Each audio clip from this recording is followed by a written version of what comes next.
everyone. And thank you for joining our focus session. My name is Noora Hammar, and I have my colleague Sangeetha today with me. We're going to talk about the evolution of a Volvo Group from physical to digital and what cybersecurity plays in this equation. And then we will move on to talking about product security. Would you like to introduce yourself? Yeah. So, hi, I am Sangeetha from Central Team Cybersecurity from Volvo Groups. And I'm Noora Hammar, as said. I'm the Director Head of Cyber Threat Protection Management, working in digital and IT at Volvo Group. So let's start the show, and we will be hearing from you later on.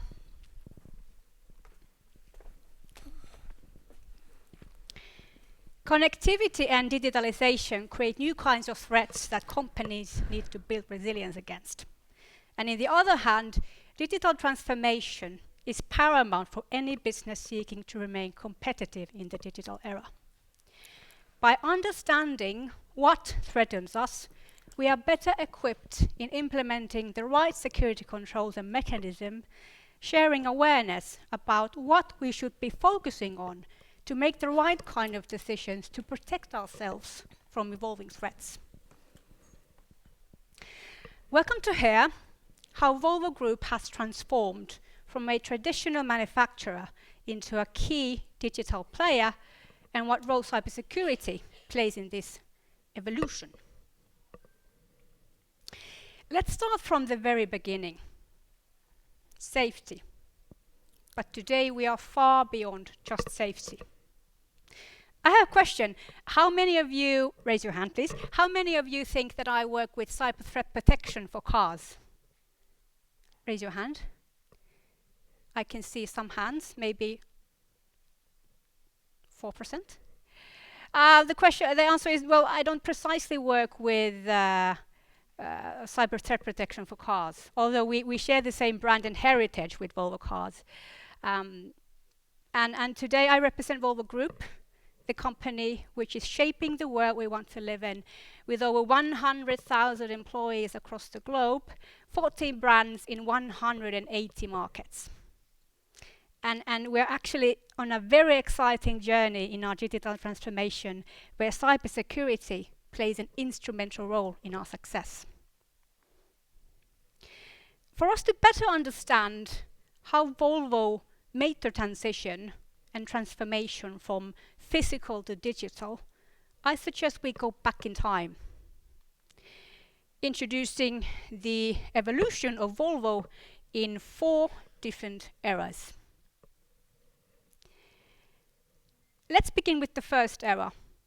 Volvo is founded in 1927 in Sweden, Gothenburg, initially focusing on producing cars. In the 1970s, Volvo came up with numerous automotive safety innovations and solidifying its reputation for safety in vehicle design. In the 1970s, or in the 1980s, the development of electronic control systems in vehicle begins, marking the start of modernization in vehicle manufacturing and the incorporation of technology. In the decade of 2000s, Volvo sets ambitious goals for sustainability, focusing on reducing emissions and developing cleaner technologies in its operations and products. The third era was about connectivity and the dawn of autonomy. In 2010, Volvo launches connected vehicles and begins integrating connectivity features, allowing data sharing and communication between vehicles and infrastructure. In 2017, the growth of digital services continue, including Volvo On Call, highlighting the shifts towards offering technology-driven solutions.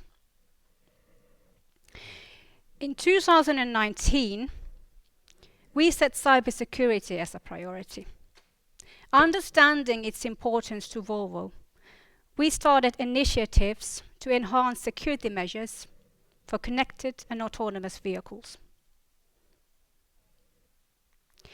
In 2020, we entered to an era of transformation into software and autonomy and introduced software-defined vehicles. Today, the ongoing advancements in cybersecurity measures are prioritized, enhancing the security of connected solutions, ensuring trust as they move toward more connected ecosystems.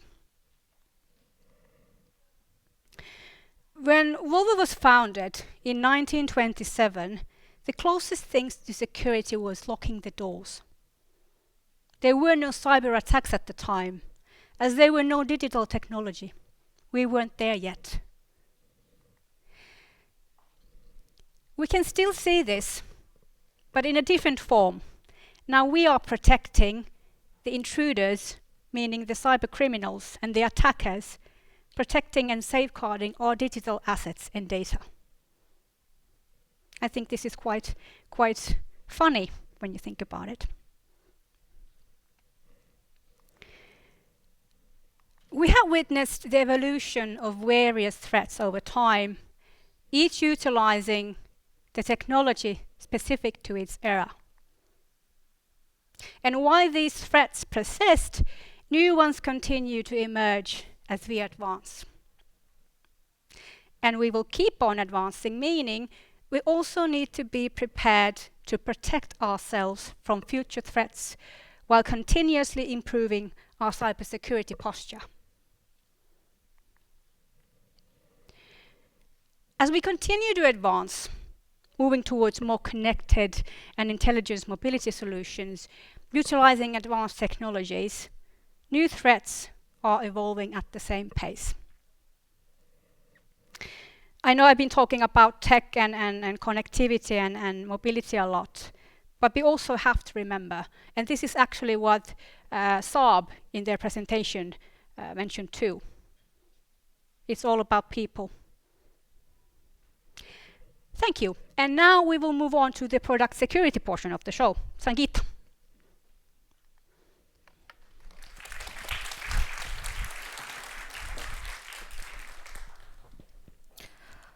Yeah, I think Noora has beautifully shown the evolution of digitalization and how cybersecurity is impacting it. I am here to explain how the vehicle automotive industry is evolving and the role of product security here. And with rapid advancement in the vehicle engineering, there are vehicles becoming more connected, intelligent, and also software driven. And the rise in autonomous trucks is redefining the way we are thinking about logistics, supply chain, and the mobility of goods. So these trucks are not just running, but these are smart enough to make decisions on their own without any human intervention. So with the lot of innovation, there comes also in quite risk or extra work to be done. Traditionally, safety meant that missions has to protect the humans from the missions. But now, with missions taking the decisions on their own, it's also important that we have to protect the missions from humans, because humans are capable of making the missions to take a wrong decision. So there comes the security. In order to have a safe vehicle, it's important that we have security in place. With Volvo having the importance of safety, we just don't take the product security as a buzzword. Instead, it's very important for us, and we put it into place and we work on it with a lot of innovation in it.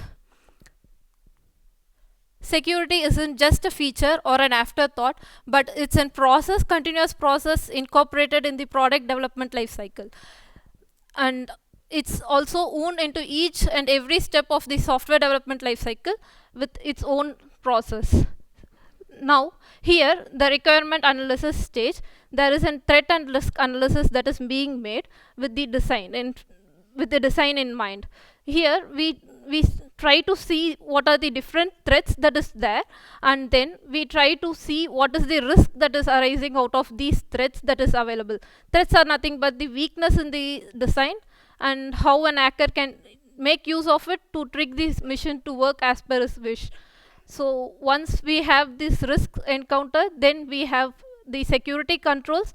Different security controls are there, so we have to make sure that we are selecting the proper security controls in place so that these threats are not becoming into risks.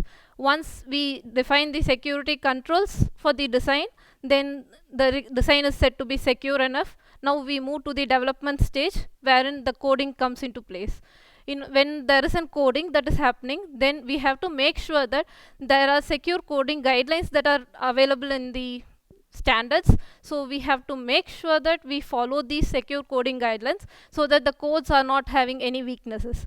Once the coding is done, then we move to the testing part wherein we have static code analysis test as well as penetration testing. The static code analysis test is majorly focusing on whether this code is done properly without any weakness, and then when we go to the penetration testing, the testers actually think in an hacker's perspective and perform an testing which is called as penetration testing. And once this is done and we get the list of open vulnerabilities after having the proper security controls in place, so these we have, the management takes a decision whether we are going to fix it so that the hackers can easily do this kind of attack or it's not. Once that is decided, if it is not going to be a major impact or it's not possible, then we give a go ahead for the deployment. If it is not, then we try to fix it with some other controls in place, or we try to modify the codes according to what vulnerability we have found. Once it's all done, then we move to the production, and once in the production, we also have the keys. So the security controls also have some keys. So these keys all will be deployed in the production, and after the production, once it's into the market, that's the maintenance phase wherein we continuously monitor for any kind of hacking incidents that is taking place, and if it is so, then we keep updating the software according to whatever incidents we are encountering.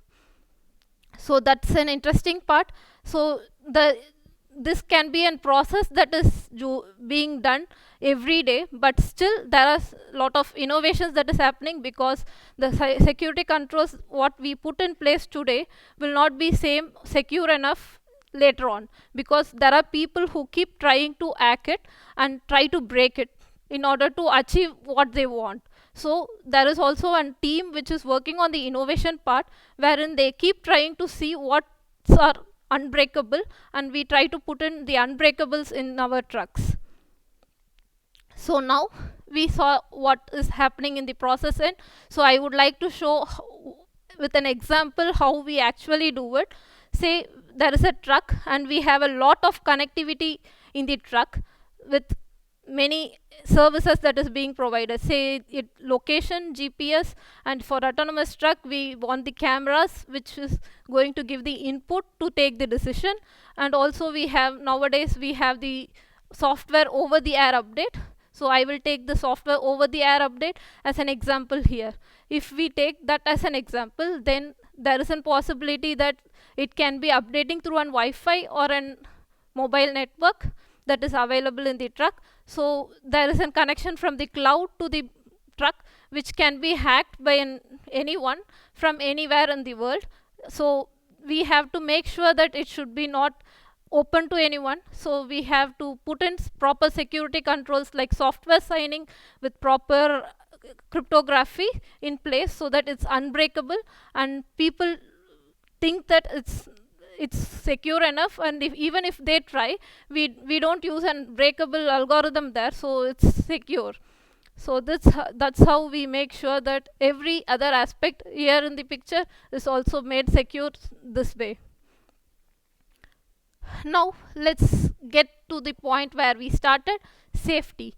Now it's with security in the equation. Thank you. So me and Noora will be down the stage in case if you have anything to discuss.